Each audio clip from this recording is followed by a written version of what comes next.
I mean, isn't it amazing how much technology has progressed in the last few years, especially within the police force? I mean, it wasn't that long ago, like 200 years, that basically our police officers had to go around on patrol with just a good old truncheon, a pair of handcuffs, and occasionally a torch just to walk around back in the 19th century. But now, wow, literally, they walk around with loads and loads of bloody equipment ready at hand, basically, for them to use whenever it needed. I mean, they got body worn cameras, tasers, I mean, bulletproof vests, even when it's needed. I mean, and speaking of body worn cameras, I mean, them little devices, they're literally a modern miracle. The police are able to basically get a feed of any event and can see exactly what's going on, and it's brilliant. I mean, these devices have basically removed the hearsay out of every situation to do with the cops, as the head office can now rewatch the event and provide off and basically provide officers with the support needed against the false allegations. I mean, no one could say that the cop punched them and be lying about it, right? Because if it's going to get into a situation like that now, the body worn camera will be on. I mean, I know from first-hand experience working in the bar that them devices are basically a godsend. I mean, the amount of individuals that we have had thrown out and had to get a bit of, hands-on with them, and they've been telling their mates and all that we've punched them. No, thanks to these body-worn cameras, we're able to provide the proof that we haven't, and it's bloody amazing. I mean, the body-worn cameras only get better. I mean, they've got a GPS system built in within the device, which will be able to provide further accountability for our officers. I mean, as upper management, they're able to track their location. So basically, no one won't be hiding. You'll know exactly where they are. And even better, they're able to determine who is the best officer to go on to a situation.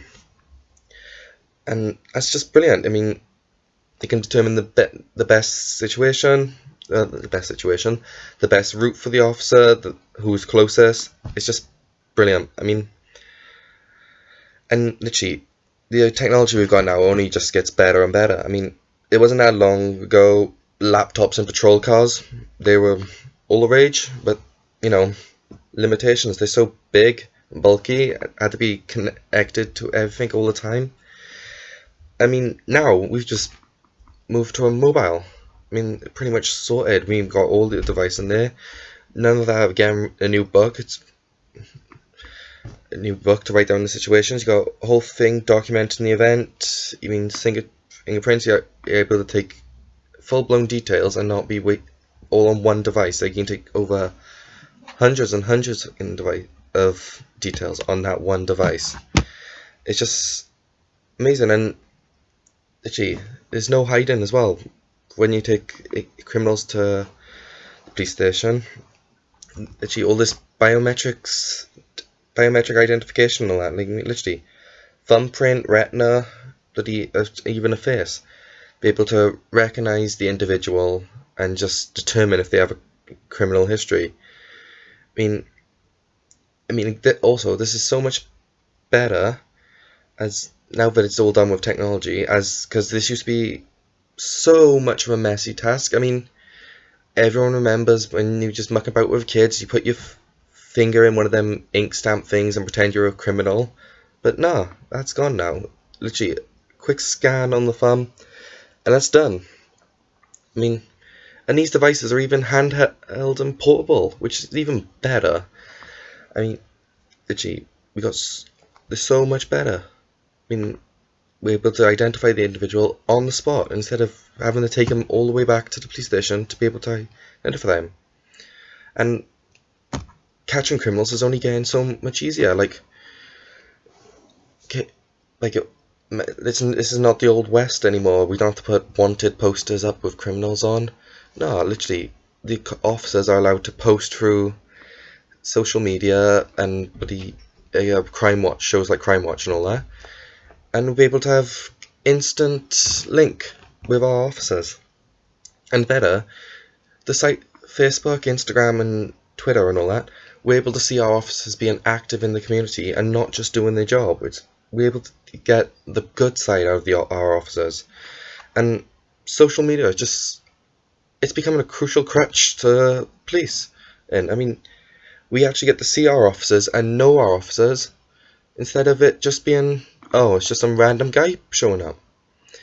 Oh, and with all this stuff in the last few years with terrorists and all that, if we did not have our drones and robots on patrol with our officers, we would be screwed. I mean, I know people just say these drones and robots harboring in an Orwellian police state. Like, come on.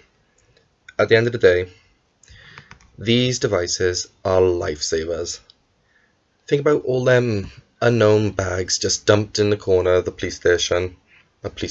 train station, that possible bomb threats or actually have been bombs. And, you know, instead of an officer risking his life to go over there and deal with that bomb, we're able to send a drone. We are able to send a drone to be able to go over there and look at the device, check it, and if the drone gets blown up, it's a loss at the end of the day. It's a loss of money, but at least it's not a loss of life. I mean, we're able to save an individual's life just by that, just by sending a drone over there. I mean, that is amazing. And our CCTV footage has only gotten better over the last few years. We've got like over 5.9 million CCTV cameras in the UK alone. And, you know, this is according to the British Security Industry Association. And it's brilliant. They have a vital role in crime prevention, as literally individuals running away from the cops. We're able to track them thanks to all the CCTV footages on the road. And literally, the Metropolitan Police reported that CCTV footages in 2010 helped solve 6 crimes a day. That is just amazing. Literally, and famous cases like David Copperland, the Jamie Bulger killers, and the London rioters are just brilliant cases that these have been able to help. But I can see where people again at these that CCTV footage is too much. I mean, at the end of the day, it's kind of infringed on our Human Rights Act of Article 8, the right to respect our family life and private life, where we're allowed our own. But I know you can feel like it's an infringement, but at the end of the day, it helps out. Literally, it helps out. That's all that matters. Literally, that's all I think that matters.